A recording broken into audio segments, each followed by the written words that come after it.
자, 말씀 보겠습니다. 신약성경 329페이지. 데살로니가 전서 2장 3절에서 9절까지 보겠습니다. 찾았습니까? 그러면 3절부터 읽어가겠습니다. 우리의 권면은 간사함이나 부정해서 난 것이 아니요 속임수로 한 것도 아니라 오직 하나님께 옳게 여기심을 입어 복음을 위탁받았으니 우리가 이와 같이 말함은 사람을 기쁘게 하려 함이 아니요 오직 우리 마음을 감찰하시는 하나님을 기쁘시게 하려 하려. 너희도 알거니와 우리가 아무 때에도 아첨하는 말이나 탐심의 탈을 쓰지 아니한 것을 하나님이 증언하시느니라. 또한 우리는 너희에게서든지 다른 이에게서든지 사람에게는 영광을 구하지 아니하였노라. 우리는 그리스도의 사도로서 마땅히 권위를 주장할 수 있으나 도리어 너희 가운데서 유순한 자가 되어 유모가 자기 자녀를 기름과 같이 하였으니 우리가 이같이 너희를 사모하여 하나님의 복음뿐만 아니라 복음뿐 아니라 우리의 목숨까지도 너희에게 주기를 기뻐함은 너희가 우리의 사랑하는 자됨이라. 형제들아, 우리의 수고와 애쓴 것을 너희가 기억하리니 너희 아무에게도 폐를 끼치지 아니하려고 밤낮으로 일하면서 너희에게 하나님의 복음을 전하였노라. 방금 영상 보셨는데 그 영상 얘기부터 하고 오겠습니다. 개가 심폐소생술을 하는 장면이었어요. 사람이 쓰러져 있었어요. 그런데 개가 다가가서 그 사람의 가슴에 이렇게 귀를 갖다 대고 그 사람이 진짜 죽었나 살았나 점검을 해본 다음에 아직 이 사람 살아있는 것 같네. 그 생각을 한 개가 그 사람의 가슴에 두 발을 얹고 쥐어박았다는 거예요. 몇 번 이렇게 쥐어박더니 그 사람 입에 인공호흡을 한 거예요. 이걸 맞추고 숨을 불어 넣었단 말이에요. 그러기를 몇 번 하니까 그 사람이 살아난 거죠. 개도 심폐소생술을 일으켜서 죽어가는 사람을 저렇게 살려내는데 사람들인 저와 여러분들이 죽어가는 사람을 살리지 않았어야 되겠습니까? 이 세상에 태어난 인간들은 모두 다 영적으로 죽은 자입니다. 영혼의 심장이 멎어 있다 생각하시면 돼요. 무슨 사건으로 인해서 그렇게 된 것이냐? 그게 선악과 사건. 창세기 3장 1절에서 있죠. 그 선악과 사건으로 인해서 사람들이 전부 다 영혼이 죽은 자들입니다. 근데 그렇다는 것을 모르고 그냥 세상 일을 하고 사는 거지. 학생들은 학교에 가서 공부하고 어른들은 이렇게 가서 돈을 벌고 있는 거지. 그렇다는 것을 알기라도 하면 그럼 어떻게 하면 그런 내가 다시 살 수 있단 말인가? 뭔가 답을 찾아 나서기라도 할 텐데 이런 내용을 전혀 모르기 때문에 답을 찾아 나서지도 않고 학생들은 학교로 어른들은 일터로 현장에 가서 열심히 일해서 돈을 많이 벌면 뭐 할 겁니까? 좋은 집을, 좋은 자동차를 구해서 살고 타고 다니면 뭐 할 겁니까? 국회의원이 되면 뭐하고 대통령이 되면 뭐 할 것입니까? 죽은 상태입니다. 영적으로 죽은 상태잖아요.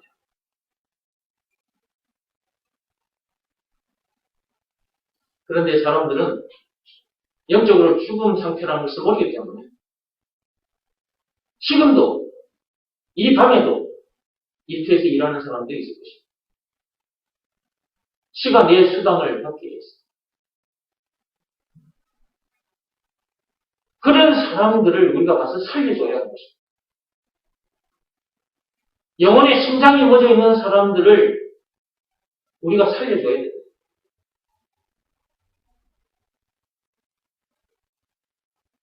육신을 살리는 그 육적인 심폐소생술만 배워서 되는 것이 아니라 영적인 심폐소생술도 배워야 하는 것입니다. 영혼을 살리는 심폐소생술을 배워야 된다고. 와서 말씀을 드려야 돼요. 말씀 듣는 것, 이것이 바로 심폐소생술을 지금 배우고 있는 중인 것입니다. 먼저는 자기부터 살아야 되죠. 자기가 살아야 다른 사람을 살릴 수 있는 것이지. 자기가 죽은 상태에서 어떻게 다른 사람을 살려요? 그건 말이 안 되죠. 육적으로도 마찬가지잖아요. 잠시 심장이 멎었어요.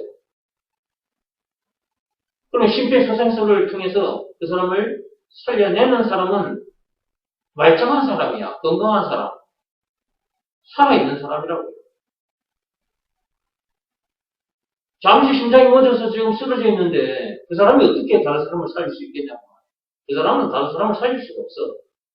건강한 사람, 살아있는 사람만이 그런 사람을 만나서 심폐소생술을 통해서 살려내는 것처럼 영혼도 마찬가지다.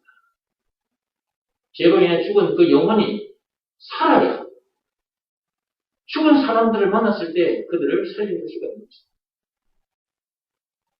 그러면 일단 자기부터 살아야 된다고 했는데 선악과 사건으로 인해서 죽은 자기가 그 자기 영혼이 어떻게 하면 살 수 있느냐. 너무 쉽고 너무 간단합니다. 말과 뜻과 행실을 깨끗하고 착하게 하면 된다더라. 보행을 많이 하면 된다더라. 선행을 많이 하면 된다더라. 건금을 많이 하면 된다더라. 새벽기도 철학기도를 많이 하면 된다더라. 그렇게 말하는 사람들은 전부 다 사기꾼들입니다. 참 좋아 보이지만 선악과 사건으로 인해 그 죄로 인해 죽은 영혼을 살릴 수는 없는 것입니다. 죄로 인해 죽은 영혼을 살릴 수 있는 딱 한 가지 방법이 있는데 그것은 하나님 아버지께서 시키신 일을 해야 하는 것입니다. 하나님 아버지께서 시키신 일이 뭐냐? 요한복음 6장 29절 예수가 그리스도라는 것을 믿으라! 라고 말씀하셨는데 그 말씀에 순종하면 됩니다. 다른 방법은 없습니다.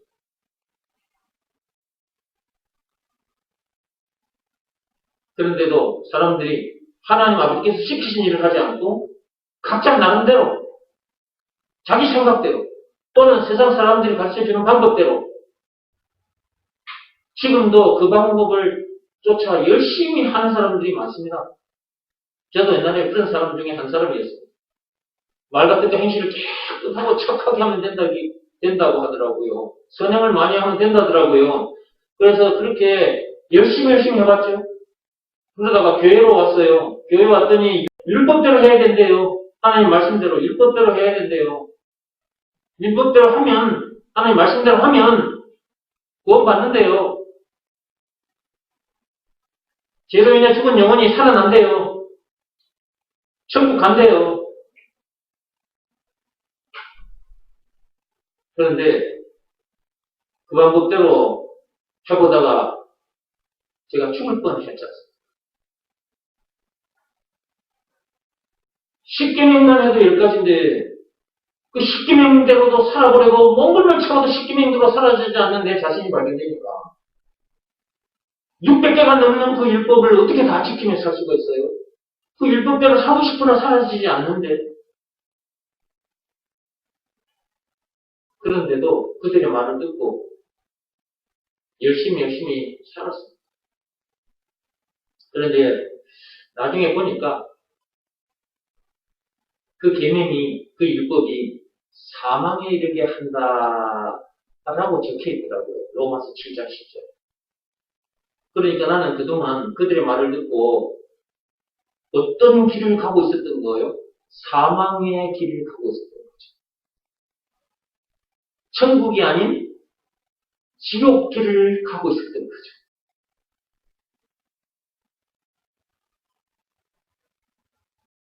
누구 하나 나에게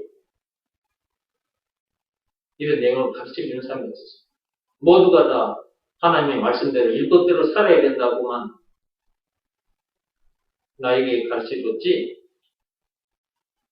율법이, 그 계명이 사망에 이르게 하는 것이라는 것을 이 성경에 로마서 7장 10절에 있는데도 그걸 나에게 말해주는 사람이 없었고요.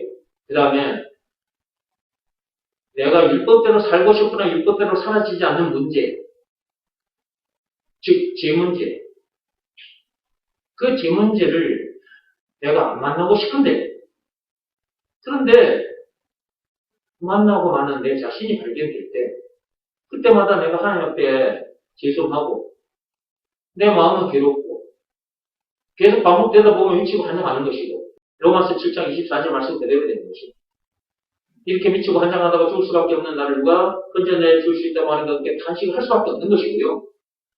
이렇게 탄식하고 있을 때 왜 네가 율법대로 살고 싶거나 율법대로 살아치지 않는 줄 아냐?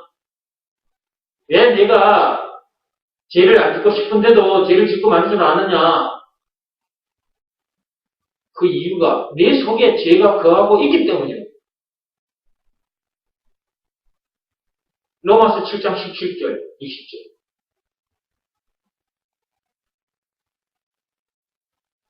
내 속에 죄가 거하고 있기 때문에, 나뿐만 아니라 이 세상 사람들 속에 죄가 거하고 있기 때문에 모두가 다 죄를 지을 수밖에 없는 것인데, 그런데도 그 내용을 가르쳐 주는 사람이 없었어요. 그러던 중에 성경을 열어보니까 이런 말씀들이 이게 다 기록되어 있더라고요. 하나님은 이미 말씀해 주셨는데 아주 오래전에, 그러면 신학 공부를 한 사람들은 성경을 수없이 읽어왔을 것이고 공부를 많이 했을 테니까 이런 내용에 대해서는 빠삭하게 알고 있어야 되는 거 아니에요? 그래야 세상에 나가서 죄로 인해 죽은 영혼들을 심폐소생술을 통해서 살려낼 수 있는 거 아니에요? 그런데 나에게 제대로 가르쳐주는 사람이 없었고요. 그러다 보니까 이제 숨이 턱턱 막히는 거지. 시간이 지나면 지날수록 숨이 턱턱 막히고 미치고 한다는 거죠.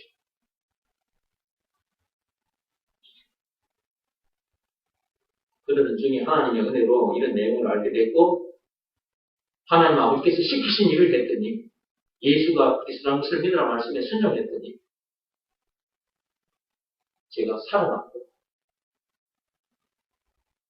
살아났으니까 이제 내가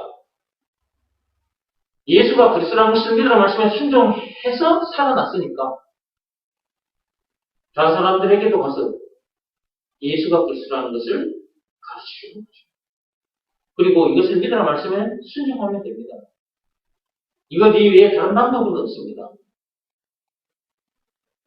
지금까지 제가 영혼의 심폐소생술을 해서 죽었던 자들을 참 많이 살려냈어요. 그 중에 여러분들도, 이 자리에 와서 말씀 듣고 있는 여러분들도 제가 영혼의 그 심폐소생술을 해가지고 여러분이 살아난 거 아니겠습니까? 여러분들은 어떻게 하시랍니까? 여러분, 여기 와서 말씀을 듣고 예수가 그리스도라는 이 말씀을 듣고 이 말씀에 순종해서 여러분이 살아났어요. 죄로 인해 죽었던 영혼이 이제 살아난 거죠. 그러면 여러분들은 어떻게 해야 되겠어요? 여러분들만 그냥 살아났으니까 그것으로 끝입니까?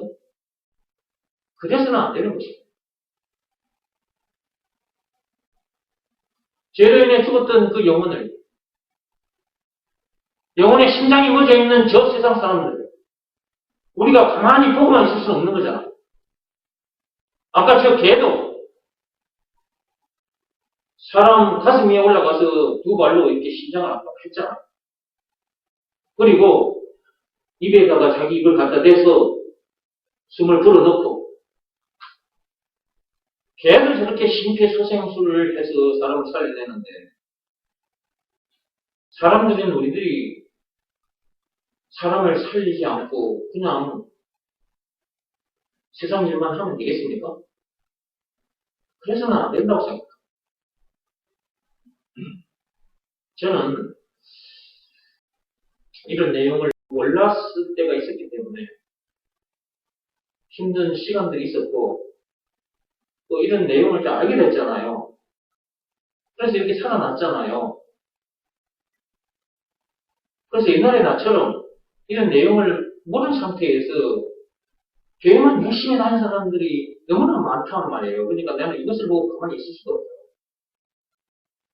그래서 저는 이것을 전해주기 위해서, 즉 영혼의 심폐소생술을 해주기 위해서 이렇게 외치고 있는 것입니다. 또 만나면 전해주고 가르쳐주고, 여러분들도 주변에 영혼의 심장이 멎어 있는 사람들 그냥 보고만 있지 마시고, 여러분 일터에 가면 많은 사람들이 있지 않습니까? 그럼 일터에서 만난 사람들에게 예수가 그리스도라는 것을 가르쳐야죠. 그게 영혼의 심폐소생술을 하는 거라니까. 죄로 인해 죽은 영혼을 살릴 수 있는 유일한 방법입니다. 딱 하나밖에 없습니다. 너무 쉽고 간단합니다. 하나님 아버지께서 시키신 일만 하면 되니까, 예수가 그리스도라는 것을 믿으라는 말씀에 순종하면 되니까, 주변에 있는 사람들에게 좀 많이 전해주시기 바랍니다. 자, 믿음을 시험하고 학정하라 책 속으로 들어오시기 바랍니다. 책 속에 들어가기 전에 읽은 말씀을 가지고 조금만 풀어서 얘기한 다음에 책 속으로 들어갈게요. 오늘 읽으신 말씀 한번 보시기 바랍니다. 데살로니가전서 2장 3절. 우리의 권면은 간사함이나 부정해서 난 것이 아니라고 그랬죠. 권면이라는 말이 무슨 말인지 아시죠? 네. 저를 통해서도 여러분들이 권면을 받은 적이 있을 것입니다. 또 우리 성도님들 중에서도 또 말씀 먹고 잘 찬양하신 분들은 또 옆에 있는 다른 누군가에게 이렇게 권면을 주기도 했을 것입니다. 제가 여러분에게 권면을 할 때 간사함이나 부정해서 난 것으로 했을까요? 지금 사도 바울의 얘기입니다. 사도 바울이 당시의 사람들에게 권면을 했을 때 그 사도 바울의 권면이 간사함이나 부정해서 난 것이었을까요? 그럴 리가 없는 것입니다. 사도 바울은 2000년 전의 사람입니다. 사도 바울은 2000년 전에 예수가 그리스도라는 것을 가르치고 전도했던 사람입니다. 자, 사도 바울로부터 이제 2000년 후에 정훈이 목사는 가는 곳곳마다 뭔 얘기를 합니까? 지금도 여러분 앞에서 무슨 얘기를 하고 있습니까? 예수가 그리스도라는 것을 여러분에게 얘기하고 있습니다. 왜 예수가 그리스도라는 말을 계속해서 할까요? 이 말씀만이 사람을 살리는 말씀이기 때문에. 다른 그 어떤 말로도 죄로 인해 죽은 영혼을 살릴 수가 없어요. 그 서자가 사건으로 인해서 영혼의 심장이 멎어버렸는데 그 그들을 살릴 수가 없다니까? 딱 한마디 말씀으로만 살릴 수가 있어. 예수가 그리스도라는 이 말. 예수가 그리스도라는 말이 무슨 말이냐? 풀어서 얘기를 해줘야지. 예수가 그리스도라는 말은 선악과 사건으로 인해 죽은 영혼의 심장이 멎어버린 자들을 다시 살려주신 구원의 하나님, 구신이라는 말이 아닙니까?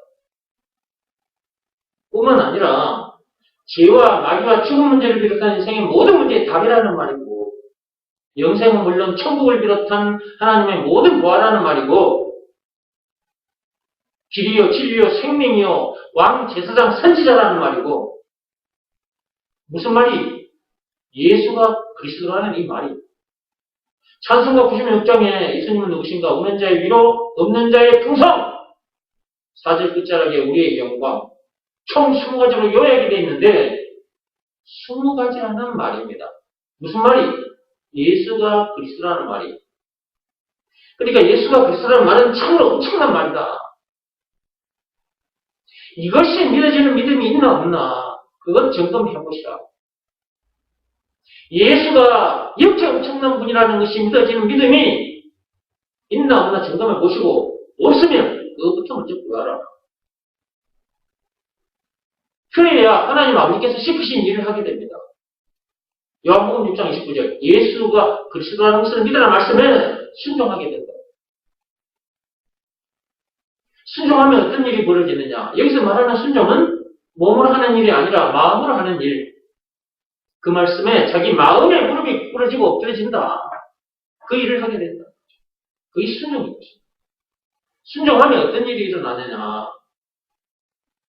죄와 마귀와 죽음 문제를 비롯한 인생의 모든 문제에서 해방이 되고 영생은 물론 천국을 비롯한 하나님의 모든 부활을 소유한 천국 백성이 되었습니다. 더 이상 문제 될 것도 없고 더 이상 부족함이 없는 삶을 살게 되는 거예요. 그 어디서나 하늘나라를 실제로 누리게 돼요. 예수가 그리스도라는 것을 믿으라는 말씀에 순종합니다. 죽었던 영혼이 살아난다니까.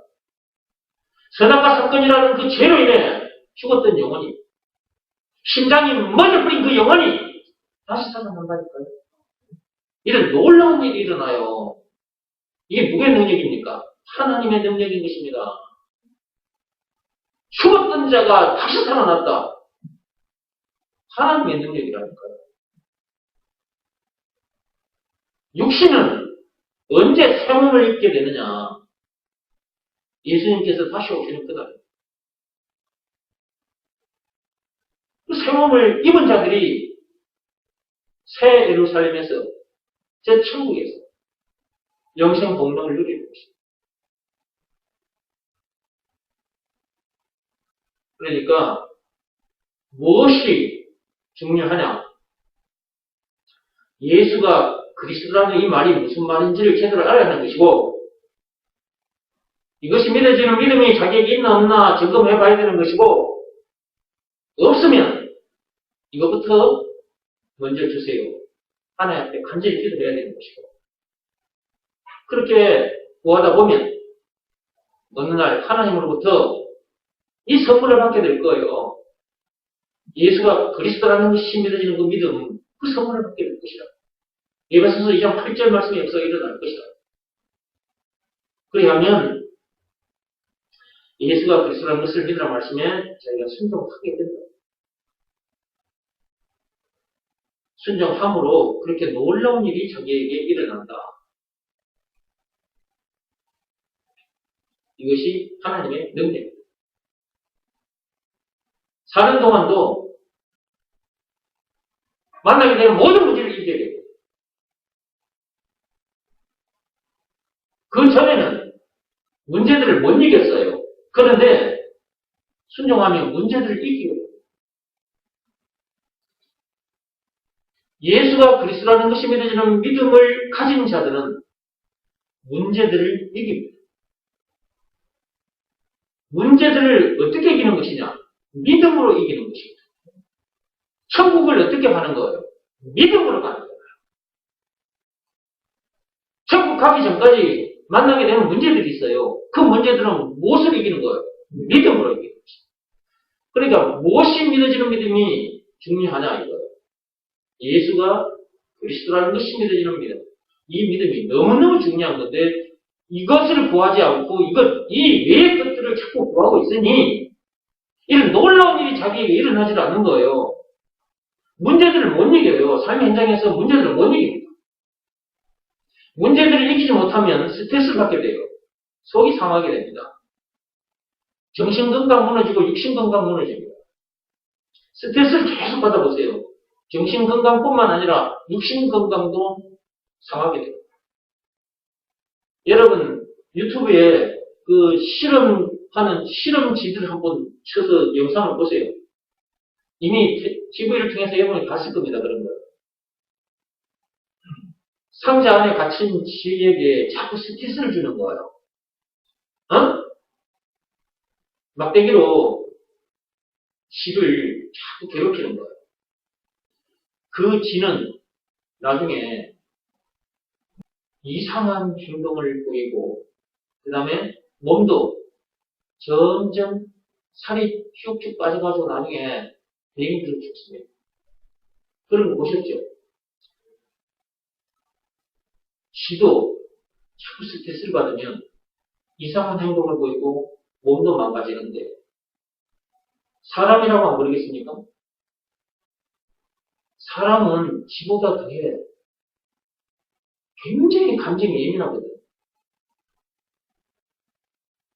조금만 찔러도 바로 이상한 반응을 일으키는 사람도 있잖아요. 그러니까 사는 동안 문제는 이기고 봐야 돼요. 뭐라고요? 사는 동안 문제는 일단 이기고 봐야 된다고. 문제로 인해서 그는 일종하기 때문에. 어떤 부모가 군대 간 아들이 죽었다는 소식을 들었어.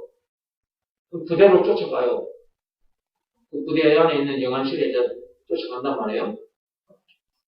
아들을 보자마자 바로 넘어가 버리는 사람도 있어요. 아들을 보자마자 바로 뒤로 넘어가 버린다니까? 정신을 잃어버린다 이 말이에요. 문제 때문에 충격을 받으면 순식간에 넘어가 본다니까?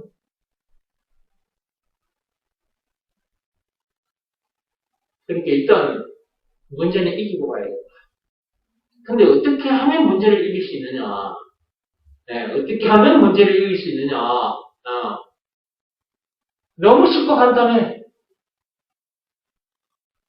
몸으로 하는 일도 아니고, 돈이 많이 들어가는 일도 아니고, 하나님 아버지께서 시키신 일만 하면 되니까, 예수가 그리스도라는 것을 믿으라는 말씀을 순종하면 되니까, 그 말씀 앞에 자기 마음이 물 끓고 엎드리면 되니까. 그 일 하나만 하면 문제를 이기게 되니까. 여러분이 듣고 있는 이 말씀이 얼마나 엄청난 말씀인지 아세요?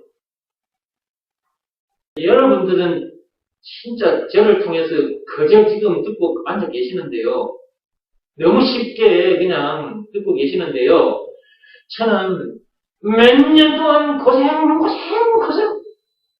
그리고 미치고 한장하다가 죽을 수밖에 없는 그 상황에서 이 내용을 알게 됩니다. 그러니까 나는 이 말씀에 내 모든 것을 던질 수밖에 없어요. 이 말씀에 내 마음이 무릎을 꿇고 엎드릴 수밖에 없어요. 그 일을 해서 제가 살아난 것이고, 죄로 인해 죽었던 내 영혼이 살아난 것이고, 살아났기 때문에 여러분 앞에서 다른 방법으로는 안 됩니다. 율법으로도 안 되고요. 율법을 비롯한 그 어떤 법으로도 안 되고요. 선행이나 고행이 수반된 그 어떤 행위를 해도 안 됩니다. 그 어떤 종교 행위로도 안 됩니다. 오직 믿음의 법으로만 됩니다. 로마서 3장 27절에 있는 말씀이죠. 법으로 하자면 오직 믿음의 법으로만 됩니다. 그걸 가르쳐 주는 거예요. 그럼 믿음의 법 내용이 뭐냐? 이걸 알아야 될 거잖아요? 그래서 그것도 가르쳐 드리는 거예요. 이번 시간마다 가르쳐 드리잖아요. 예수가 그리스도라는 것을 믿으라는 말씀에 순종하면 선악과 사건이라는 그 엄청난 죄로 인해 죽었던 영혼이 살아나게 된다라는 내용이 담긴 법이 믿음의 법이다. 죄와 마귀와 죽음 문제를 비롯한 인생 모든 문제에서 해방되어 자유케 된다. 라는 내용이 담긴 법이 믿음의 법이고, 영생은 물론 천국을 비롯한 하나님의 모든 부활을 소유한 천국 백성으로서도 어디서든 하늘나라를 누리게 된다. 라는 내용이 담긴 법이 믿음의 법이다. 사람 낳는 업으로 왕같은 제사장으로 살게 된다는 내용이 담긴 법이 믿음의 법이다. 믿음의 법 내용 중에 조건이 있다. 예수가 그리스도라는 것을 믿으라는 말씀에 순종하면 그렇게 된다고 했으니까 순종해야죠. 여기서 말하는 순종은 몸으로 하는 일이 아니다. 마음으로 하는 일이다. 예수가 그리스도라는 것을 믿으라는 말씀에 당신 마음이 무릎을 꿇고 엎드려야 한다. 그렇게 해야 그렇게 놀라운 일이 당신에게 일어난다. 그렇지 않고는 절대로 그런 일은 일어나지 않는다. 세상 방법 다 동원해도 안 되고 율법으로도 안 되는데요. 그러므로 그 말씀에는 순종해라. 그걸 제대로 가르쳐 주는 거예요.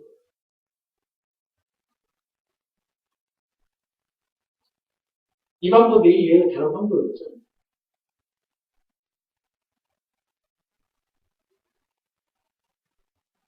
사는 동안 이런저런 문제를 만날 수밖에 없는 그 이유, 원인은 선악과 사건입니다.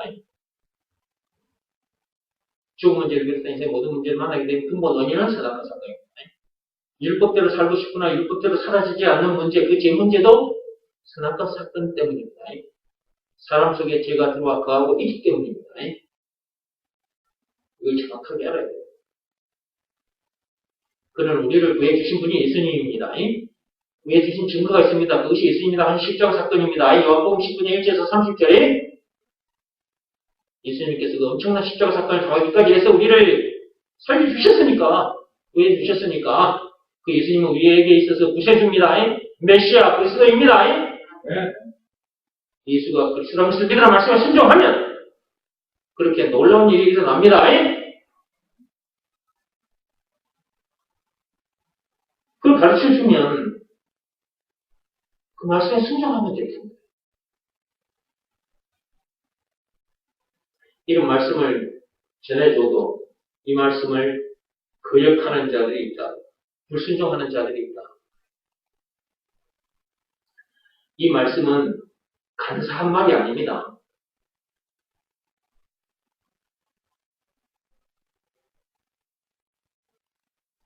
그리고 부정해서 난 것도 아니고요. 그 다음에 속임수로 하는 말도 아닙니다. 데살로니가전서 2장 3절에 있는 말씀 그대로 제가 말씀드렸습니다. 4절입니다. 오직 하나님께 옳게 영심을 입어 복음을 위탁받았으니 그랬어요. 여러분들은 하나님으로부터 복음을 위탁받았습니까? 사도 바울도 하나님으로부터 복음을 위탁받은 거예요. 이 자리에 서 있는 정홍기 목사도 하나님으로부터 복음을 위탁받은 것입니다. 이것은 사도 바울에게서 난 것도 아니고 정홍기 목사에게서 난 것도 아닙니다. 하나님께로부터 난 것입니다. 무엇이? 복음입니다. 예수가 그리스도라는 것을 믿으라는 말씀에 순종하면 죄로 인해 죽었던 영혼이 살아난다. 죄와 마귀와 죽음 문제를 비롯한 인생 모든 문제에서 해방되어 자유케 된다. 영생은 물론 천국을 비롯한 하나님의 모든 부활을 소유한 천국 백성으로서도 어디서든 하늘나라를 누리게 된다. 라는 이 말씀, 이것이 복음입니다. 예수가 그리스도라는 것을 믿으라는 말씀에 순종하면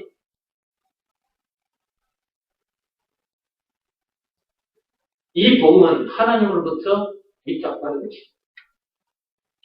위탁받은 이것을 내가 가만히 가지고 있으면 안 되죠.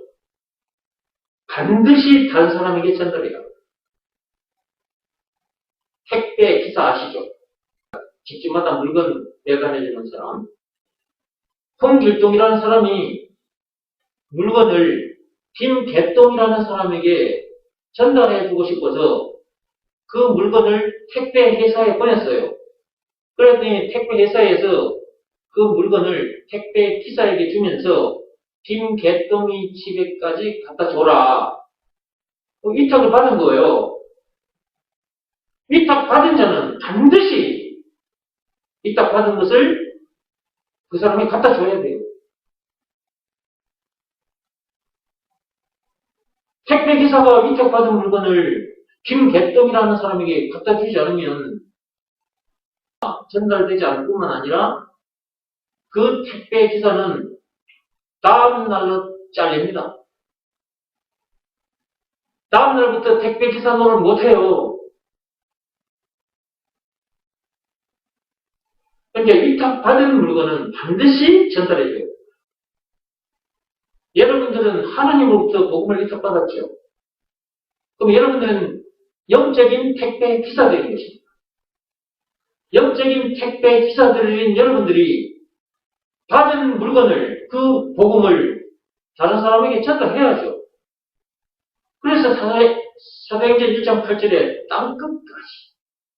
땅끝까지 증인이 되라고 그랬잖아요. 그 말은 뭐냐? 땅끝까지 전하라는 거예요. 여러분이 서 있는 현장이 땅끝이에요.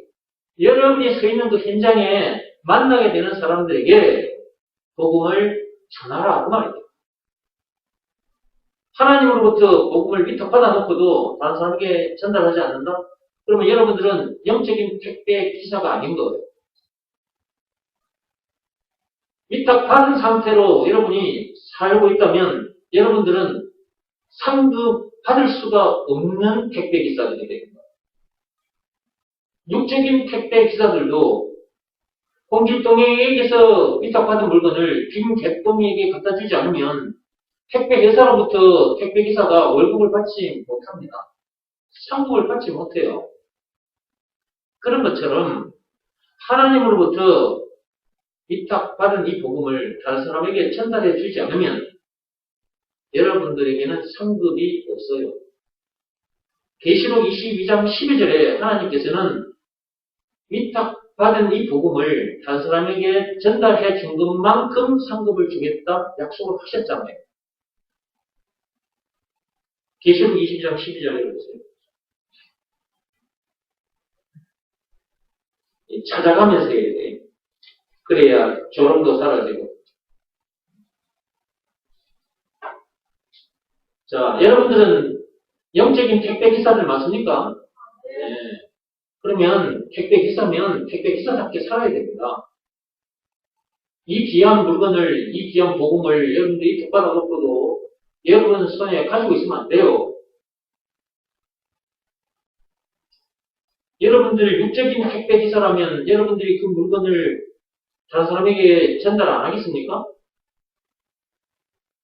늦은 시간에라도 아마 반드시 그날 위탁받은 물건은 그날 전해줄 것입니다. 육적인 택배 기사도 이렇게 위탁받은 물건을 잘 전해주는데 아니 영적인 택배 기사들인 여러분들이 하나님으로부터 위탁받은 그 복음을 다른 사람에게 전달해 주지 않는다? 이게 말이 돼요? 무슨 택배 기사들이 이런 택배 기사들이 다 있어? 그러면서 육적인 택배 기사 노릇은 열심히 할 거야. 여러분들 직업이 없다 생각해봐. 여러분들이 일터가 없어.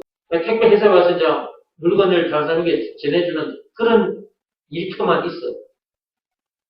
그러면 여러분들이 그 일터에 와서 일을 하겠어요? 안 하겠어요? 하겠죠. 왜? 다른 데 가서 일할 곳이 없으니까. 택배 회사에만 일할 곳이 있으니까 그곳에 와서 일을 할 수밖에 없는 거잖아. 그러면 여러분들이 위탁받은 물건을 다른 사람에게 반드시 전달할 거라고요. 그 일을 하지 않으면 회사 사장으로부터 상급을, 월급을 받을 수 없으니까. 그러면 그걸 바치지 못하면 먹을 수도 없고 입을 수도 없고 집에서 잠잘 수도 없어. 굶어 죽게 돼. 그러니까 그 일은 열심히 한단 말이에요. 육적인 택배 기사로서의 일은 열심히 한단 말이에요. 근데 그것과 비교할 수 없는 영광스러운 직분이 뭐냐고요. 응? 그것과 비교할 수 없는 참으로 영광스러운 직분, 영적인 택배 기사 아닙니까? 사람 낳는 어부 왕 같은 제사장, 전도자, 예수가 그리스도라는 것을 가르쳐 주는 사람. 그러면 영광스러운 직분, 영적인 택배 기사라면 그 일을 감사함으로 할 수밖에 없는 거잖아요. 그렇지 않습니까? 이런 직분 주셔서 감사합니다. 이렇게 영광스러운 직분을 주셔서 감사합니다. 하나님 앞에서 그렇게 고백할 수밖에 없는 거고 그 일을 감사함으로 할 수밖에 없는 거잖아요. 그렇죠? 한번 잘 생각해 보시기 바랍니다. 오늘 밤에 나오신 분들 진짜 여러분들이 영적인 그 택배 기사 노릇을 잘 했었는지 안 했었는지 점검해 보시고요. 아직 지금까지 제대로 안 했다면 오늘 밤 이 말씀을 듣고 난 후부터는 영적인 택배 기사 노릇 잘 하시기 바랍니다. 어? 아, 이게 진짜라니까. 영적인 택배 기사가 진짜 택배 기사요. 우리를 영적인 택배 기사로 세워주시려고 예수님은 그 엄청난 십자가사건을 당하셨어요. 사람 낚는 어부 왕 같은 제사장 되게 해주시려고. 그런 엄청난 희생을 치르셨는데, 대가를 치르셨는데, 그런데도 영적인 택배 기사가 된 것이 기쁘지도 않습니까? 귀하게 여겨지지 않습니까? 저는 너무 귀하게 여겨져요. 그래서 이 일을 하는 겁니다.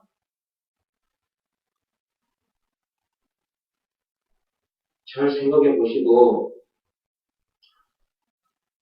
지금까지 그렇게 하지 않았다면, 내일부터는 그렇게 하세요. 그래서 상급도 많이 받으시기 바랍니다.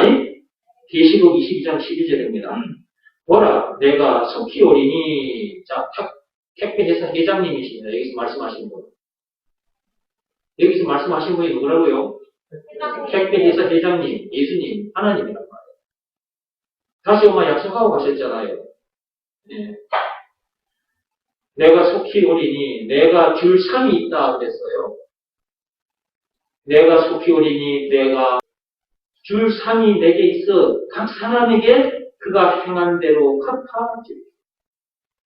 택배 일을 한 것만큼 상급을 주시겠다는 말씀입니다. 여러분들이 여기에다가 맞춰야 돼요. 여기에다 맞춰야 된다니까. 여러분의 회사, 여러분의 직장이 아무리 좋아도 거기서 일을 하면 월급도 뭐 1,000만 원, 2,000만 원 준다 할지라도 그것과 비교할 수 없는 직분이 영적인 택배 기사라고. 영광스러운 직분이잖아요. 그 어디서도 구할 수 없는 참으로 귀한 직분이잖아요.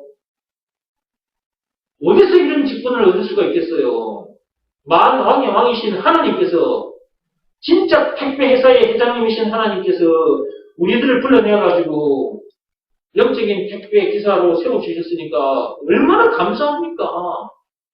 너무나 영광스러워서 하나님 너무나 영광스러운 직분을 주셔서 감사합니다. 감사합니다. 감사합니다. 감사합니다. 저절로 택배 기사 노릇 저절로 하게 돼 있다. 저절로. 이것이 실감이 안 나니까 영적인 택배 기사가 됐는지 안 됐는지도 모르고 또 자기가 영적인 택배 기사라는 것이 실감나지 않으니까 영적인 택배 기사 노릇을 안 하는 거예요. 그러면서 저 세상에 육적인 택배 기사 노릇 그것은 또 한단 말이에요. 삶의 현장에 가서 그 직장에 가서 여러 가지 일들을 하고 있잖아요. 그 일을 함으로 해서 목구멍에 들어가는 밥이 들어오잖아요. 그 일을 열심히 하면서 자, 오늘 밤에 주신 말씀을 통해서 지금까지는 영적인 택배 기사 노릇을 제대로 하지 못할지라도 내일부터는 제대로 하자. 이런 결단을 하고 가셔야 됩니다. 네. 제가 오토바이도 붕 하고 가잖아. 어? 때 맞춰서 오토바이가 붕 하고 가네. 여러분들도 내일부터 붕 하고 택배 기사 노릇 제대로 하세요. 대답 소리가 힘이 돼. 안 하려면 뭐 안 해도 돼. 하여튼 나는 이제 제대로 여러분에게 전해드리겠어요.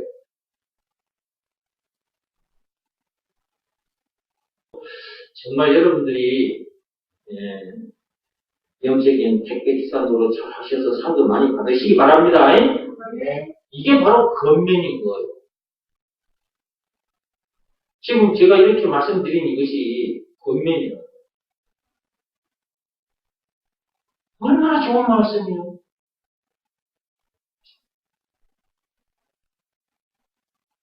이 권면에 순종해서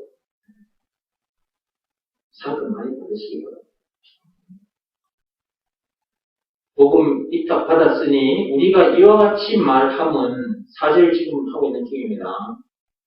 복음을 입탁 받았으니 우리가 이와 같이 말함은 자 사도 바울도 정기 목사처럼 다른 복음마다 이런 얘기를 했을 겁니다. 권면을 했을 겁니다. 왜 권면을 할 수밖에 없느냐 하면요. 예수가 그리스도라는 것을 믿으라는 말씀에 순종하여 그 어디서는 하늘나라를 누려라. 그리고 왕같은 제사장답게 살아라. 영적인 택배 기사 노릇 잘해라. 그렇게 했는데 당시에 그 사람들이 사도 바울의 가르침대로 안 했던 거죠.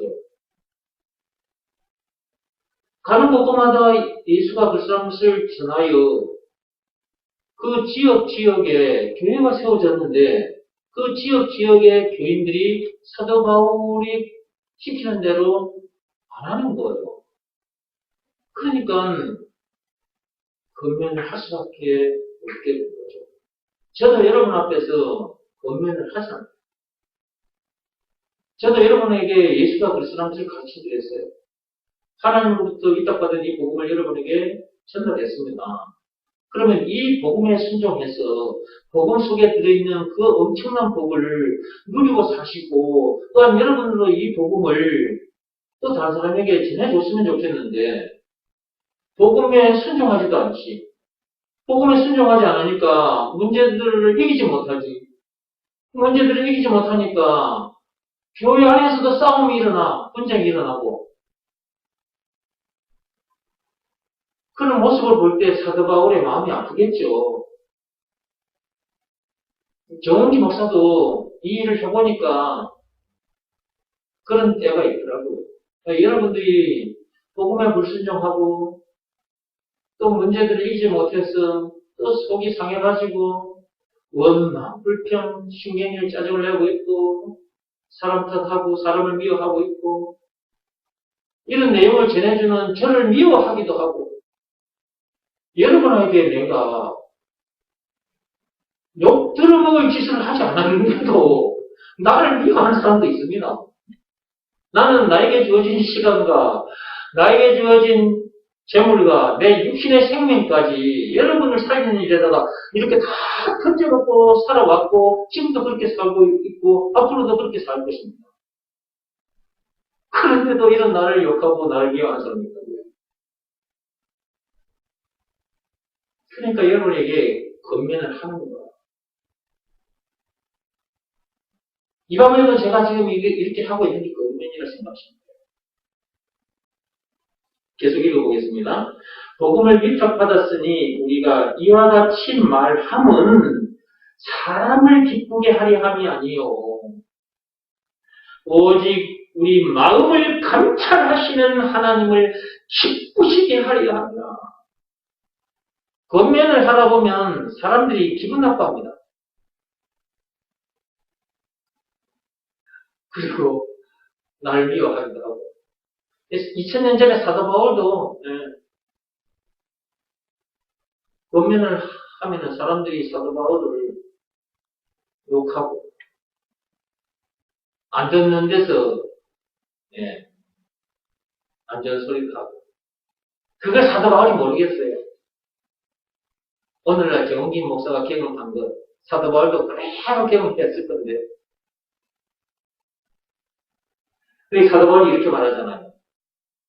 내가 너희들에게 조금 듣기 싫은 소리를 한다 할지라도 내가 어쩔 수 없이 하는 거니까 내가 이렇게 하는 것이 하나님을 기쁘시게 하는 일이기 때문에 이렇게 말을 하는 거야. 그 말입니다. 너희들을 기쁘게 해주려면 내가 달콤한 말을 얼마든지 할 수 있어.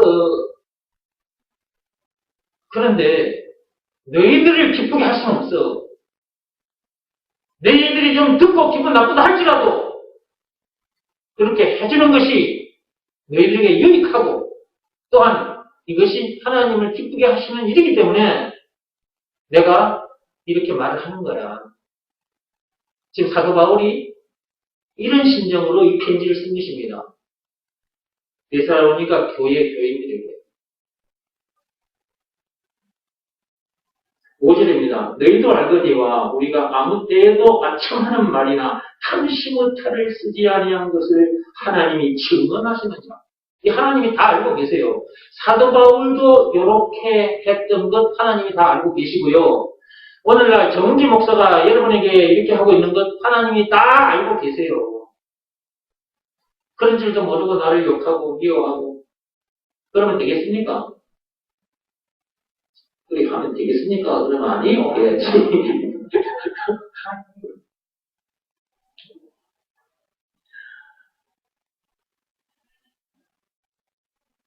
저도 여러분에게 아첨하는 말 하지 않습니다.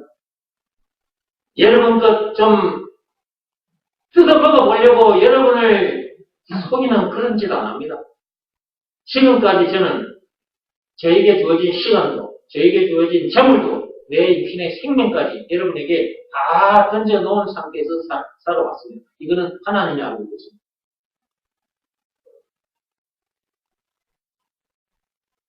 6절입니다.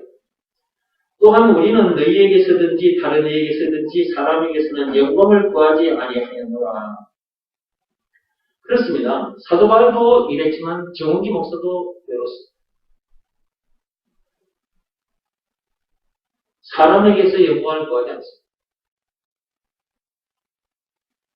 우리는 그리스도의 사도로서 마땅히 권위를 주장할 수 있으나 사도 바울이 마땅히 자기 권위를 주장할 수 있습니다. 이 엄청난 비밀을 전해주는 사람이 왜 자기 주장을 할 수 없겠어요? 자기 권위를 주장할 수 있죠. 왕 같은 제사장인데요. 한 나라의 왕도 엄청난 신분과 권세가 있잖아요.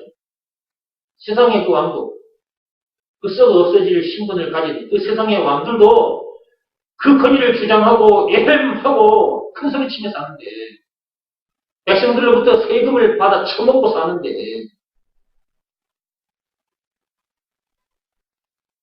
근데 사람 낳는 왕 같은 제사장 신분인데 이게 이런 신분을 가진 사도 바울이 왜 자기 권위를 주장할 수 없겠습니까? 얼마든지 주장할 수 있죠. 그러나 사도 바울은 자기에게 주어진 시간도 자기에게 주어진 재물도 자기 육신의 생명까지도 이 복음을 전하는 일에다가 다 던져놓고 살았습니다. 하나님으로부터 위탁받은 이 복음을 자기만 가지고 있었던 것이 아니라 다른 사람들에게 전해주기 위해서 그런 삶을 살았다 그 말이에요. 오늘날 정홍기 목사도 그렇게 살고 있습니다. 이거 하나님이 알고 계십니다. 그러면 여러분들도 마찬가지로 사도 바울처럼 저처럼 왕같은 제사장 신분을 가진 사람들이니까 그렇게 살아야 되지 않겠습니까? 단지 여러분들이 아직 그렇게 하지 못하는 것은 저처럼 이렇게 좀 잘하지 못해서 그런 것입니다. 그러면 말씀을 더 들어야 할 것입니다. 말씀이 사람을 자라게 하는 것입니다. 네, 말씀 먹고 잘 자라서 사도 바울처럼 그렇게 살다 가야 되지 않겠습니까? 네. 여러분을 어디다가 맞춰놓고 사는 것입니까? 여러분들의 모델이 누굽니까? 사도 바울이 여러분의 모델이 되어야 하겠습니까? 사도 바울처럼 살다가 가야 되겠다. 이런 생각을 하고 살아야 안 되냐, 이 말이에요. 그런 기도하면서 달려가야죠. 아니, 세상 이렇게 해서 맨날 일만 하다가 세상 마칠랍니까? 나는 진짜 그러고 싶지 않더라고요. 이 비밀을 알고 난 후에, 이 그리스도의 비밀, 이 복음을 알고 난 후에, 저는 가만히 있을 수가 없었어요. 그러니까 세상 일을 그냥 학교 선생님이 그냥 집어 던져버리고 나와버렸잖아요. 본격적으로 이 일을 해요. 영적인 택배 기사. 진짜 영광스러운 직분이야, 이거. 나, 왕같은 제사장, 얼마든지 나의 권위를 주장할 수 있습니다. 그러나 저는 다 내려놨습니다. 나 모든 것에서 자유하지만, 그러나 그 자유를 절제합니다. 나, 여러분 앞에서 얼마든지 나의 권위를 주장할 수 있어요. 여러분들에게 내가 사례비, 나에게 사례비 주세요. 여러분들에게 얼마든지 내가 주장할 수 있습니다. 그러나 제가 아직까지 여러분에게 사례비 달라고 주장했습니까? 안 했죠. 처음부터 지금까지 저의 자비로 계속해서 움직여왔고, 지금까지. 제가 교회 재정에 1원도 소환 안 돼요. 네. 하나님 다 알고 계시잖아요. 그리고 연말 되면 여러분 재정 관리 어떻게 했는지 회계보고 하잖아요. 그때 제가 그 사례비 받은 거 거기에 나옵니까? 안 나오죠? 지금까지도 제가 안 받고 있습니다. 저의 권위를 주장할 수 있어요. 차도 여러분 사주세요. 여러분에게 주장할 수 있어요. 차도 제 돈으로 사잖아요. 기름값 주세요. 기름값. 내가 복음 시각화 동산 보러 다니는데 기름값 많이 듭니다. 한번 갔다 오면 그냥 5만원, 7만원 깨져버려요. 교통비까지 뭐 기름값 하면 한번 갔다 오면 5만원, 7만원 깨져버리더라고요. 여러분에게 내가 기름값 주세요. 할 수 있어요. 내 권위를 주장할 수 있어요. 근데 기름값 주세요. 자동차 사주세요. 이러면 합니까? 안 합니까? 안 하죠. 내 돈으로 하잖아요. 얼마든지 주장할 수 있으나 안 합니다. 오히려 나 것을 내놓고 하는 거죠. 내 것을, 나에게 주신 시간도, 나에게 주신 재물도, 내 입히는 생명까지도 이미 다 내놓고 하나님께 드린 상태에서 이 일을 하고 있는 것입니다. 무슨 말씀이 나를 이런 사람 되게 하시는 줄 아세요? 예수가 그리스도라는 이 한마디 말씀이 나를 이렇게 만든 것입니다. 그래서 제가 예수가 그리스도라는 이 말을 자꾸 여러분에게 드려야 되는 것입니다. 여러분 부모님들이, 여러분 학교 선생님들이 가르쳐주는 그런 말로는 이런 엄청난 신분과 권세를 누릴 수가 없거든요. 엄청난 신분과 권세를 가진 사람이지만 모든 것에서도 자유하지만 그 자유를 절제하면서 엄청난 신분과 권세를 가지고 있지만 그 권위를 주장할 수 있고 누릴 수 있지만 그것 다 내려놓고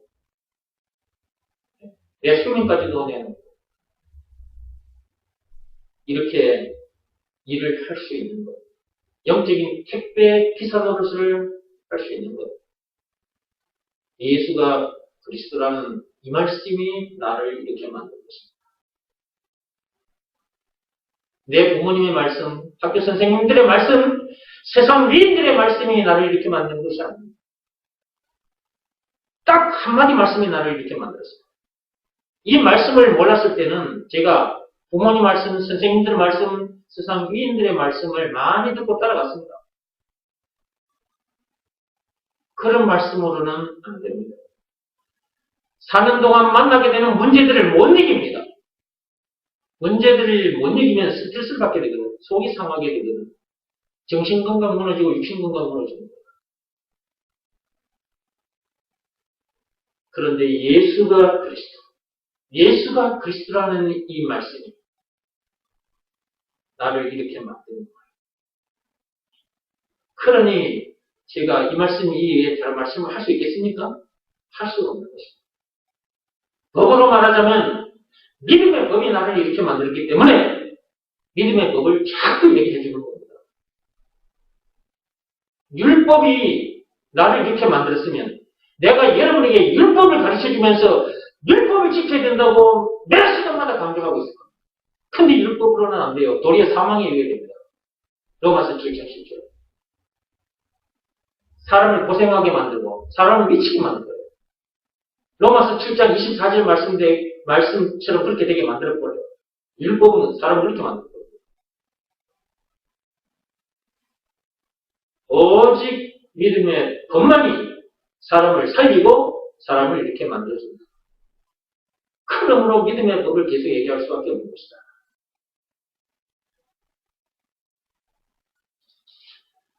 계속 읽어보겠습니다.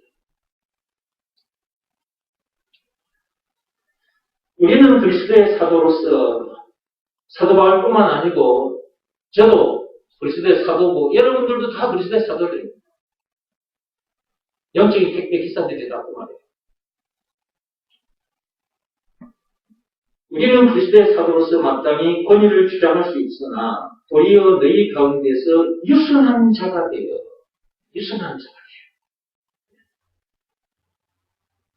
저도 여러분 앞에서 유순한 자가 되어 있지 않습니까? 옛날에 저는 이런 모습이 아니었습니다. 제가 학교 현장에 교사 생활할 때 복음을 몰랐을 때 제 옆에 사람들이 오는 것을 무서워했어요. 너무 원칙대로 해버리니까 너무 율법적으로 그냥 원칙대로 해버리니까 사람들이 웃어서 내 옆에 오는 것을 꺼려하는 학생들도 그렇고 학부형들도 그렇고 학부형들 중에 저에게 이렇게 말씀하신 분이 계십니다. 어느 날 학부형들이 여럿이 같이 걸어가는 중이었는데 그 걸어가는 중에 어떤 학부형이 날 보고 선생님 육군 사관학교 나왔습니까? 그러더라고요. 그래서 내가 아니 저는 사범대학 나왔습니다. 나 육군 사관학교 안 나왔습니다. 아니 선생님은 걸어가는 것도 완전 생도처럼 들어간대. 육군 사관 생도처럼 들어간대. 그런데 잠시 후에 선생님은 벽하기가 무서워요. 왜요? 그랬더니 선생님은 너무 칼 같아요. 너무 냉정해요. 그러더라고요.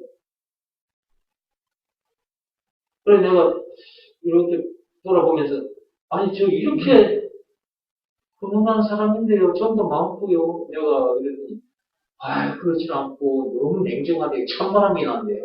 찬바람이. 내가 이런 사람이었습니다. 원리 원칙대로. 내가 칼 같은 사람이었어요. 그러니까 복음이 사람을 이렇게 만든 거라니까.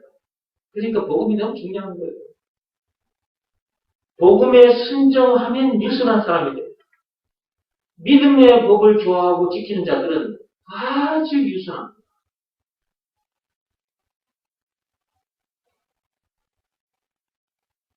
그냥 속에는 그 사랑이 그냥 철철 넘치고 있죠. 근데 이 사랑을 쏟아줬을 때 이 사랑을 걷어차버리는 사람들도 있어요. 실제로 그동안 제가 저에게 주신 시간도 재물도 내 입시는 생명도 이고 아낌없이 쏟아부어졌는데도 그걸 걷어차버리고 가버린 사람도 있어요.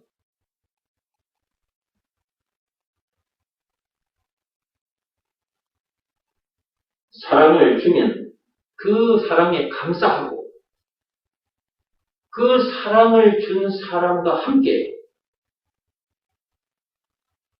하나님으로부터 위탁받은 이 복음을 다른 사람에게 잘 전달해주는 그런 일을 해야 하는 것입니다. 우리 모두는 하나님의 동력자입니다. 하나님의 동력자.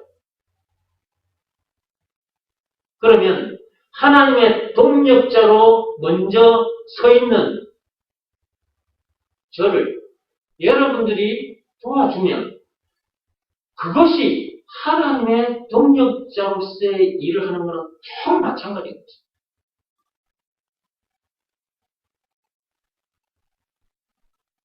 그런데 저는 그렇게 사랑을 쏟아부어 줬는데도 그것을 차버리는 사람들이 있더라고요.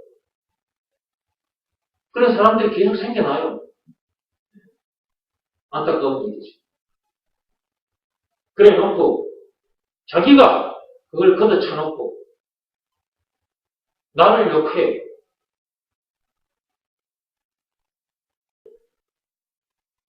어쩌면 그리 사도 바울 때 사람들이나 지금 사람들이나 어쩌면 그렇게 똑같은지. 결국 선악과 사건이 터진 동네, 이 세상에 태어난 사람들이기 때문에 똑같을 수밖에 없는 거죠. 시대만 달라졌지. 예. 그때 사람이나 지금 사람이나 똑같습니다. 모두가 다 지혜에 빠진 상태니까.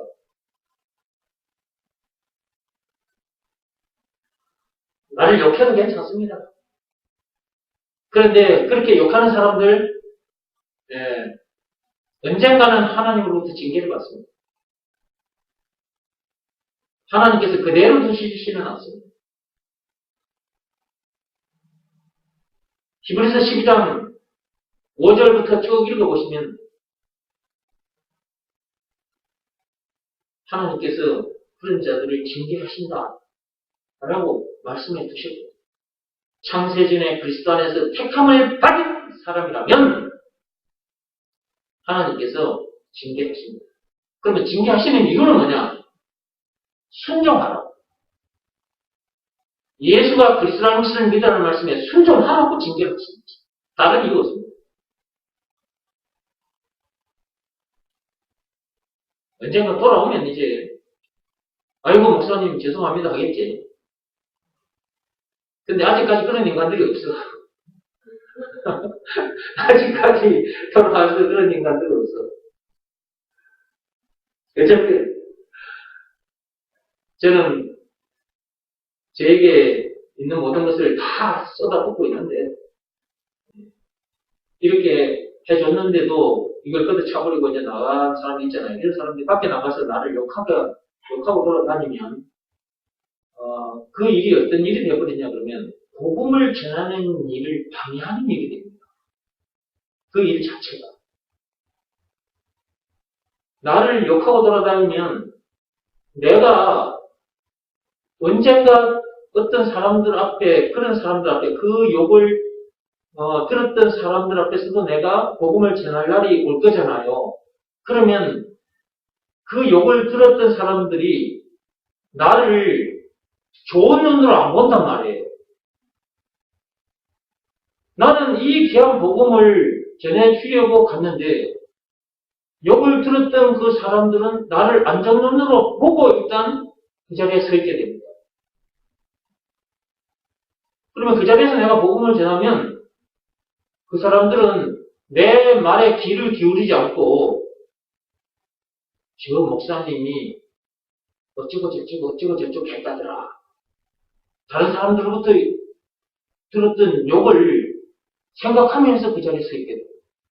그러니까 그 사람들에게 이 복음이 들어갈 수 있는 그 기회를 방해를 한 거나 마찬가지예요. 사도 바울 때도 이런 사람들이 있었고 지금도 그런 사람들이 있다. 하나님은 살아계신 분입니다. 공의의 하나님이십니다. 예, 반드시 징계하십니다. 데살로니가 후서 1장 8절을 열어보시기 바랍니다. 그 뒤에. 자, 그 뒤에 하나님께서 하신 말씀이에요. 정홍기 목사가 말을 만들어서 하는 말이 아닙니다. 사람의 말로 듣지 말고 하나님의 말씀으로 들으시기 바랍니다. 자, 데살로니가 후서 1장 8절 찾았습니까? 하나님을 모르는 자들과 우리 주 예수의 복음에 복종하지 않는 자들에게 형벌을 내리시리니 이런 자들은 주 얼굴과 그 힘의 영광을 떠나 영원한 멸망의 형벌을 받으리로다. 이런 엄청난 형벌을 받게 돼요. 그러니까 하나님으로부터 위탁받은 복음을 전하는 전도자들, 왕같은 제사장, 저와 같이 이런 사람들을 비방하고 욕하고 돌아다니면 안 되는 거예요. 복음에 복종하지 않아도 형벌을 당하지만 복음 전하는 일에 방해를 해도 형벌을 받게 됩니다.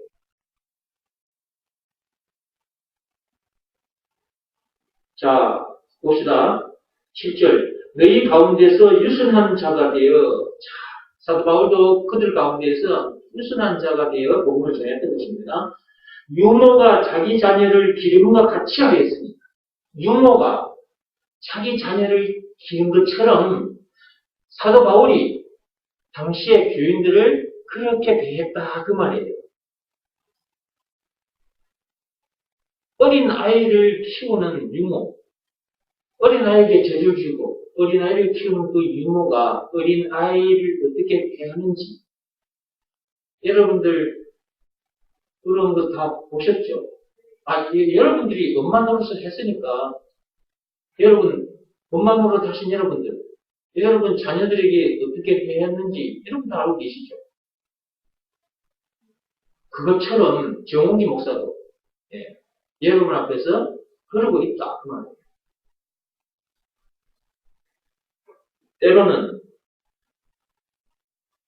자꾸만 불순종하면 여러분들에게 권면을 합니다. 권면할 때 들어야지. 여러분들이 계속해서 권면을 받아들이지 않으면 하나님으로부터 징계를 받습니다. 자, 8절입니다. 우리가 이같이 너희를 사모하여 하나님의 복음뿐만 아니라 우리의 목숨까지도 너희에게 주기를 기뻐함은 너희가 우리의 사랑하는 자입니다. 여기 보세요. 사도 바울이 그 사람들 앞에 무엇까지 내놓았다고 합니까? 목숨까지도 내놓았다 하지 않습니까? 사도 바울만 그런 것이 아니라 저도 여러분 앞에서 그러고 있다니까. 그럼 사도 바울은 어떻게 이런 삶을 살았을까? 예수가 그리스도라는 것을 믿으라는 말씀에 순종했기 때문에 이렇게 되는 거예요. 예수가 그리스도라는 것을 믿으라는 말씀에 순종했기 때문에 사도 바울도 이런 삶을 살다가 간 것이고 정홍기 목사도 예수가 그리스도라는 것을 믿으라는 말씀에 순종해서 이런 삶을 살고 있는 것이고 여러분들도 예수가 그리스도라는 것을 믿으라는 말씀에 순종해 이런 삶을 살 수 있다 그 말이에요. 9절입니다. 형제들아 우리의 수고와 애쓴 것을 너희가 기억하리니 당시의 교인들이 사도 바울이 애쓴 것 다 기억하겠죠. 여러분들도 정홍기 목사가 수고한 것을 여러분 다 기억하고 계시는 것처럼 당시의 교인들도 사도 바울이 그렇게 수고한 것을 다 기억하고 있었을 것이다. 너희 아무에게도 폐를 끼치지 아니하려고 자 여기 보세요. 사도 바울이 이랬단 말이에요. 너희 아무에게도 폐를 끼치지 아니하려고 밤낮으로 일하면서 너희에게 하나님의 복음을 전하였더라. 사도 바울이 그 교인들에게 폐를 끼치지 않으려고 자기가 일을 하면서 복음을 전했다고 말해요. 저도 마찬가지잖아요. 여러분들에게 폐를 끼치지 않으려고 저도 세상 일을 하면서 여러분에게 복음을 가르쳤던 사람입니다. 지금도 여러분에게 폐를 끼치지 않으려고 그래서 사람의 일을 하지도 않고 교회 일을 하는 데 있어서 내가 어디를 가야 돼요. 그러면 여러분들이 기름값을 저에게 줘야죠. 기름값도 안 받잖아요. 제가 가진 재물을 사용하고 있기 때문에 여러분에게 피해를 끼치지 않으려고. 자, 사도 바울도 마찬가지로 그런 삶을 살았고, 저도 지금 이런 삶을 살고 있는데, 자, 사도 바울이나 정은기 목사나 어떻게 이런 사람에 대해서 이런 삶을 살게 했을까? 예수가 그리스도라는 것을 제대로 알았고, 그것을 믿으라는 말씀에 순종했더니 이렇게 된 것입니다. 다른 것으로 이렇게 된 것이 아닙니다.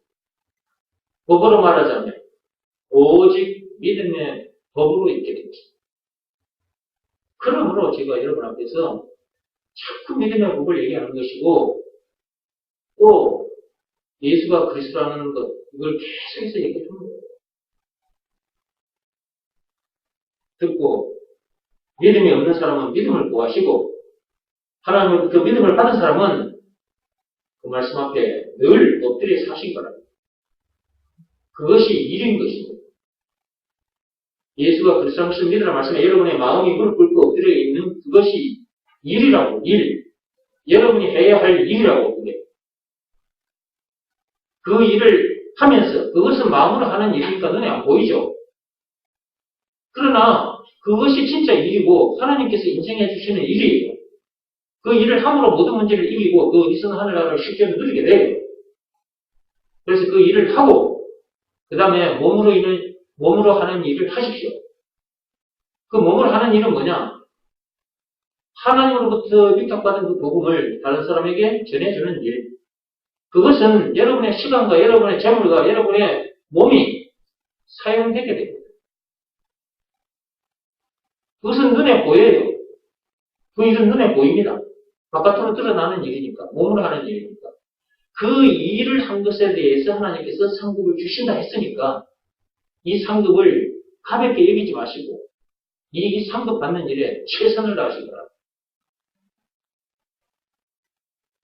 이제 믿음을 시험하고 확정하라 책 속으로 보세요. 295페이지로 보세요. 자, 어디서부터 하느냐 하면 위에서 8째 줄. 자, 찾았습니까? 네, 읽어볼게요. 그런 말을 듣고 그대로 해야만 일이 잘 되는 줄 알고 시키는 대로 한다. 세상을 사는 동안 이래야 된다, 저래야 된다는 말을 많이도 듣고 산다. 그런데 그 말에 사람들이 잡혀 사는 게 문제다. 자, 왜 이 말을 했었느냐, 이 말을 여기다 적어놨느냐. 앞에서 여러분들이 쭉 말씀을 듣고 따라왔잖아요. 점쟁이 말뿐만 아니고 세상 사람들로부터 그 들은 말, 예를 들면 꿈에 그릇을 깨는 꿈을 꾸면 다음날 안 좋은 일이 일어난다. 그런 말을 들었는데 그 말에 사로잡혀 살다 보면 실제로 그런 일을 만나게 되기도 합니다. 염려하면 염려하는 것이 자기에게 임한다고 하셨거든요. 점쟁이뿐만 아니라 누군가로부터 안 좋은 말을 들었는데 그 안 좋은 말에 사로잡히면 안 좋은 일이 그 사람에게 일어난다. 그런데 말에 지배를 당하지 않을 방법이 없는 거예요. 다시 한번 말합니다. 자, 그렇다는 것을 알기는 알았어. 이제 그렇다는 것을 알았기 때문에 그래, 내가 그 말에 지배를 안 당해야지. 아침에 첩시를 깨면 그날 안 좋은 일이 생길 거다. 그런 말에 지배를 안 당해야지. 근데 그렇게 다짐을 한다고 그 말에 지배를 당하지 않는 것이 아니라 어릴 때 여러분들이 들은 말들이 아직도 여러분 속에서 생각날 때가 있을 겁니다. 어릴 때 들은 말. 어. 어릴 때 들은 말에 아직도 집에 당하는 사람들이 있어요. 어릴 때 들은 말. 집에 안 당해야지 그런다고 해서 안 당하는 것이 아니에요. 그런 말들에 지배를 당하지 않는 방법이 있습니다. 딱 한마디 말씀에만 순종하면 돼요. 예수가 그리스도라는 것을 믿으라는 말씀에 순종하면 돼요. 그리하면 그런 말에서 자기가 자유케 됩니다. 세상 모든 사상이나 그런 말들의 지배를 받고 살 수밖에 없는 그런 우리를 자유케 해주신 분이 계신데 그분이 예수님이고 자유케 해주신 증거가 있는데 그것이 예수님이 당하신 십자가 사건이에요. 그러니까 예수가 우리들에게 있어서 구세주, 메시아, 그리스도 맞죠? 그것을 믿으라는 말씀에 순종하면 세상 사상이나 그런 말들에 의해서 자유케 됩니다. 놀라운 일이 일어납니다. 그러니까 율법대로 살지 못하면 큰 재앙을 만나게 된다. 그 말씀의 지배를 받고 살다 보면 진짜 재앙을 만나게 된다니까? 율법 아래에 있는 자는 저주 아래에 있는 자라고 했잖아. 갈라디아서 3장 10절 그리고 13절에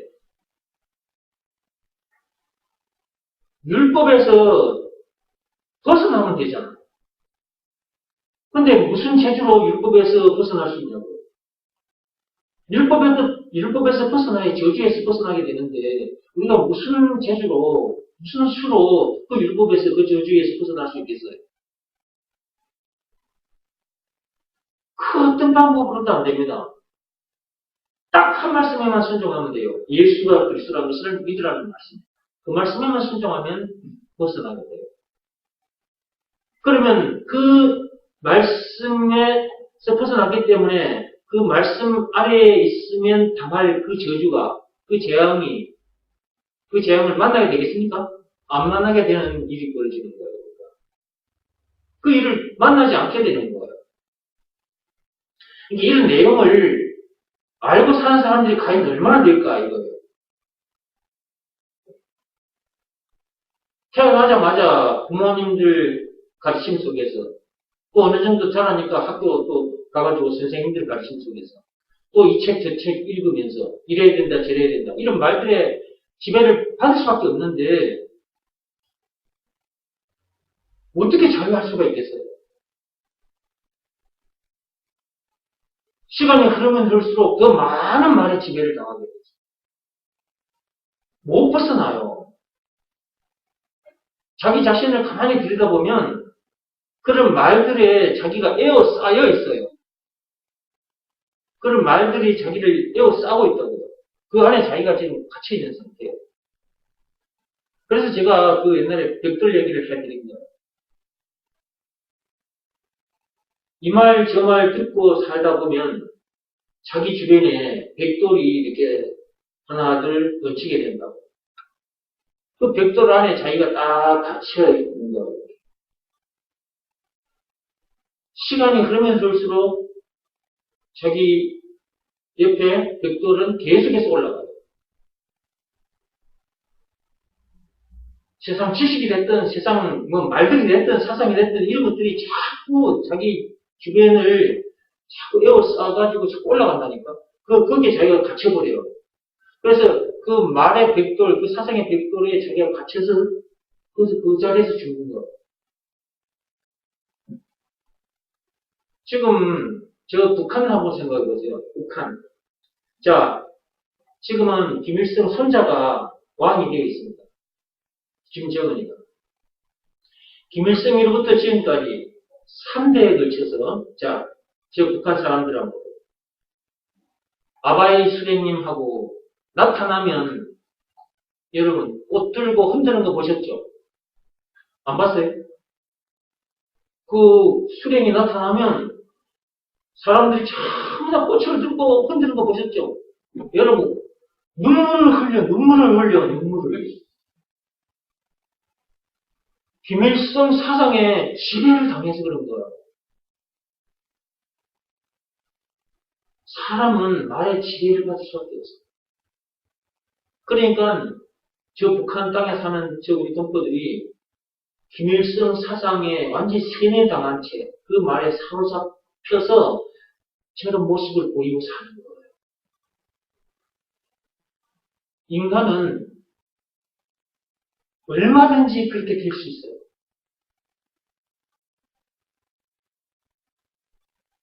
자, 그런 우리들을 해방시켜 주신 분이 누구다? 예수.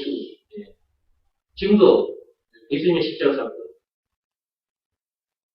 그 엄청난 십자가 사건을 하기까지 해서 그런 우리를 해방시켜 주셨으니까 그분이 우리에게 메시아, 구세주, 그리스도라는 것, 그것을 믿으라는 말씀에 순종하지 않을 수 없는 거죠.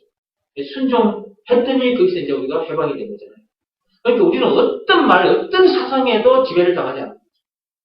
그래서 사상에서의 자유. 이것도 제가 말씀드린 적이 있죠. 사상에서의 자유. 이게 엄청난 자유입니다. 죄에서의 자유. 엄청난 자유예요. 세상 말들에서, 세상 사상에서의 자유. 엄청난 자유예요, 이게. 모든 것에서의 자유. 돈이나 명예나 권력 등 모든 것에서의 자유. 엄청난 자유죠. 예수가 그리스도라는 것을 믿으라는 말씀에 순종하면 이렇게 놀라운 일이 일어나버리는 거예요. 그러니까 예수가 그리스도라는 이 말씀보다 귀한 말씀은 없다, 이거예요.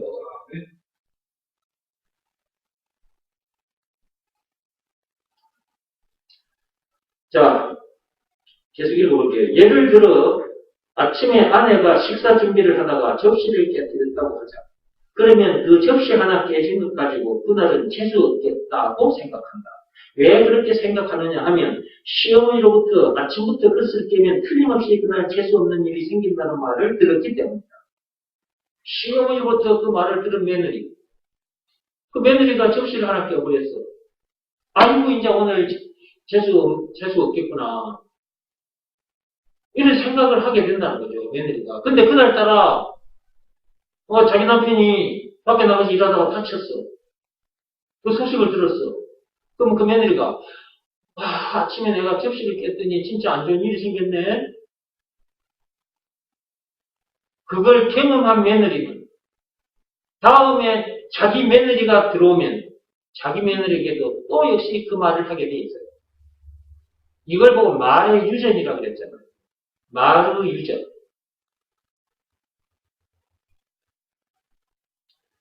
그러니까 접시 하나 깨진 것 가지고도 계속해서 안 좋은 일을 만나게 되는 일이 벌어지는 거예요.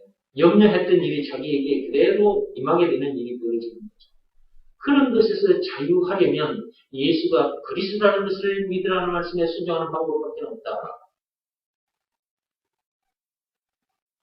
계속 읽어볼게요. 그 말을 들은 며느리가 어느 날 아침에 그릇을 깨뜨렸을 때 그동안 잊어버리고 있었던 시어머니의 말이 이거 제가 말씀드렸는데 이게 적혀있죠. 적혀있으니까 계속 읽어볼게요. 그 말을 들은 며느리가 어느 날 아침에 그릇을 깨뜨렸을 때 그동안 잊어버리고 있었던 시어머니의 말이 생각이 나게 되므로 그날은 재수 없는 일이 생길 것이라는 염려를 하게 된다. 그 생각, 그 염려대로 그날 출근했던 남편이 사고를 당하게 되었다. 그렇게 되니까 시어머니는 며느리에게 재수 없게 시비 아침부터 그릇을 깨더니만 결국 이런 일이 생겼다. 라고 질책한다. 이런 경험을 해본 며느리는 더더욱 그 말에 사로잡히게 되고 그 말에 종노릇을 하게 된다. 행여 또다시 아침부터 접시를 깨뜨리지는 않을까 조심하게 된다. 이렇게 된단 말이에요. 왜냐하면 아침부터 그릇을 깨뜨리면 그날은 재수 없는 일이 생긴다는 것을 체험했기 때문에. 실제로 이런 삶을 산다니까요. 저도 어린 시절 이런 말을 들었어요. 그래서 제가 아침에 부엌에 가서 그릇 만질 때는 조심했습니다. 정말이라니까요. 옛날에는 또 옛날 얘기하면 길어져요. 수도. 옛날에는 내가 장남이어서 어머니 아버지 다른 일 하기 바빠. 그러면 내가 밥상 차렸다니까요. 그래서 내가 밥상 차려가지고 아버지 밥상 갖다 드리고 그랬다고. 옛날에 내가 어머니가 바쁘니까 내가 밥상을 차려드리고 그래. 동생이 밥도 차려주고 거기에 들어가서 내가 그 일을 많이 했어. 여자가 아닌데도. 옛날에는 남자들 부엌에 못 들어가게 했는데 우리 어머니 아버지는 부엌에 들어가서 맨날 내 부엌일 시키더라고요. 네.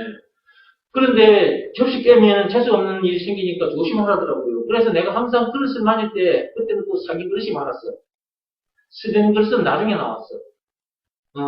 왜 사기 그릇 그거 만지다가 잘못하면 미끄러져가지고 깨버리면 우리 집에 안 좋은 일이 생길 수 있잖아요. 그러니까 내가 조심해서 그릇을 다루게 되더라고요. 내가 그 말에 딱 사로잡힌 거잖아. 사람은 말에 사로잡히는 동물이에요. 뭐라고요? 사람은 말에 사로잡히는 동물이라고. 그래서 거기서 벗어나려면 예수가 그리스도를 믿으라 말씀에 순종하는 방법밖에 없다.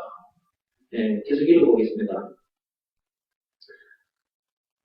왜냐하면 아침부터 그릇을 깨뜨리면 그날은 재수 없는 일이 생긴다는 것을 체험했기 때문이다. 그리고 나중에 자기가 시어머니가 됐을 때 새로 들어온 며느리에게 아침부터 그릇을 깨는 일이 없도록 조심하라 하고 가르치게 된다. 자기가 경험해봤기 때문에 다음에 자기 며느리가 들어오면 또 그 며느리에게도 그렇게 얘기를 한다는 거죠. 그러면 새로 들어온 며느리도 자기 시어머니와 같은 경험을 하게 되므로 계속해서 들은 말들이 이어진다. 이것이 무엇이다? 말의 유전이다. 말의 유전이에요. 말의 유전으로 인해 미리 염려하다 보니까 그 염려하는 것이 자기에게 임하게 되는 것이다. 그 말씀이 욥기 3장 25절에 있습니다. 욥도 자기가 염려했던 것이 자기에게 임했다고 자기 입으로 고백했잖아요. 그러니까 자기가 그렇게 될 것이라고 생각하고 그 생각은 염려를 말하는 거예요. 여기서 생각은 염려를 말하는 것입니다. 자기가 그렇게 될 것이라고 염려하고 있었기 때문에 그런 일을 당하게 된 것인데 사람들은 이런 내용을 모르고 아침부터 그릇을 깨뜨렸기 때문에 그런 일을 당한 것이라고 말합니다. 사람이 실수로 인해 그릇을 깨뜨릴 수도 있는 것인데 그것을 재수 없는 일이 일어날 것으로 믿어서 염려하기 때문에 염려하는 것이 자기에게 임해버리는 것입니다.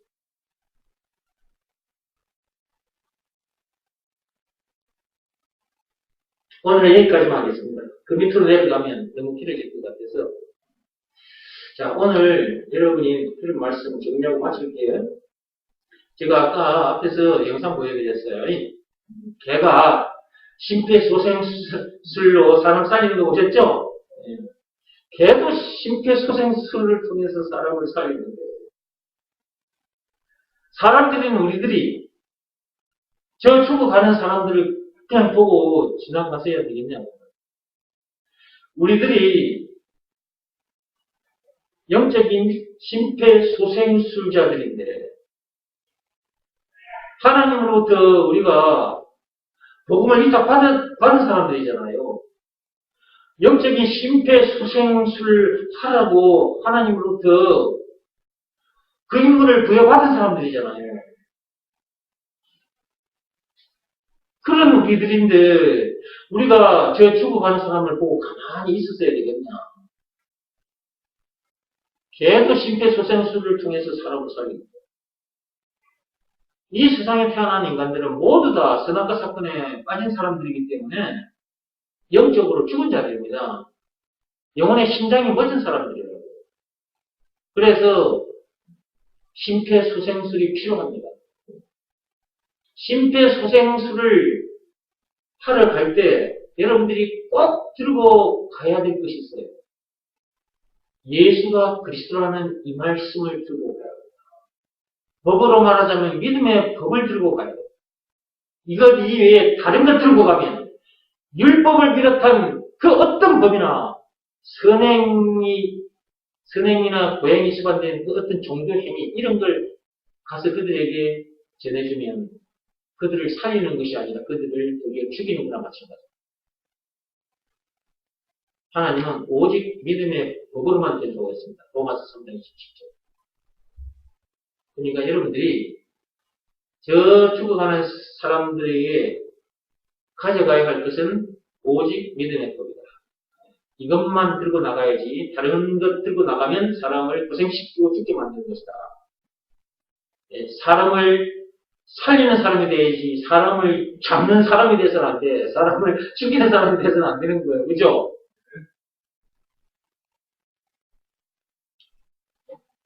그리고 오늘 그 데살로니가 그 전서 2장, 자, 다시 좀 들어오세요.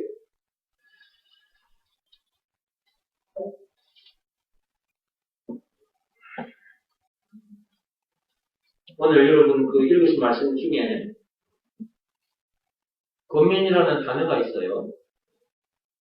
여러분들이 저를 통해서 권면을 듣기도 합니다. 그 말씀이 여러분 귀에 안 좋게 들릴 수도 있습니다. 여러분의 그 마음을 이렇게 좀 찔리게 할 수도 있습니다.